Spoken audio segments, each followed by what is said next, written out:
There was a man. He lived in the 1920s, 1930s. His name was Easy Eddie.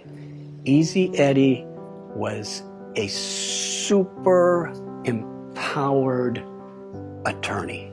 And he was so good that he was hired by the Chicago Mafia, which was led in those days by someone named Al Capone. He was such a good lawyer. He knew the law so good, and he had so many connections, and he could manipulate things in such ways that no matter what charges they had on Al Capone or his people, they couldn't put any of them in jail. They couldn't convict him of anything. And because he was such a good lawyer, he was so valuable that the Mafia gave him enormous amounts of money. He had private airplanes. He had practically an entire city block of property with a beautiful mansion, the best of cars, the best of everything. And his son, he could do anything he wanted. But Easy Eddie was thinking, I've given my son everything. Everything money could buy. But there's one thing I haven't given my son. I haven't given him an example of a father that he could be proud of. And he thought about this for some time. And Easy Eddie came to the conclusion, the only way I could give my son a father with a legacy of a good name is I have to help the government put the Mafia in prison.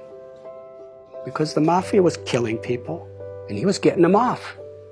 Getting people addicted to drugs and alcohol, and he was getting them off. Extorting innocent little store owners who are struggling for their life, pay us so much a month or we're going to bomb your store. And they bomb them. And he was helping them.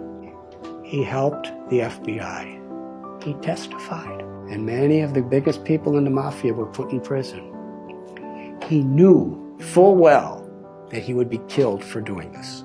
And one day he was riding in his car and another car came by and several people with machine guns filled his body with bullets, and he laid on the street dead.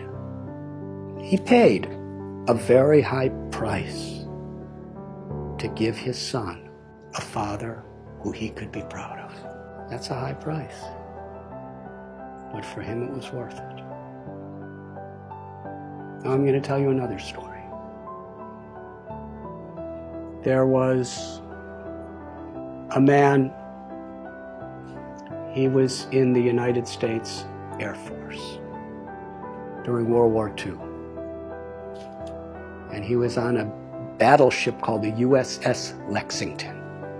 And he took off from his ship with a squadron of other airplanes, maybe 6 or 7, to go fight against the Japanese. As they were flying in the sky, this person realized that someone on the ship forgot to put fuel in his tank. So he radioed to the leader of his formation and said, I have to go back. He said, well, we can't. You go back. We have to keep going. On his way back, he saw about 9 Japanese bombers coming toward the USS Lexington to sink the boat, and there were thousands of people on the boat. He was alone, and there were 9 of them, and he decided, I have to stop them, because the ship, they didn't know what was happening. So he single-handedly charged at these 9 airplanes and was shooting and shooting and shooting, and he actually had 2 of them fall into the ocean. And then he ran out of bullets, and they were shooting at him and attacking him. And he was so enthusiastic and so fearless that he was flying at these different planes that were shooting at him, and he was knocking off their wings.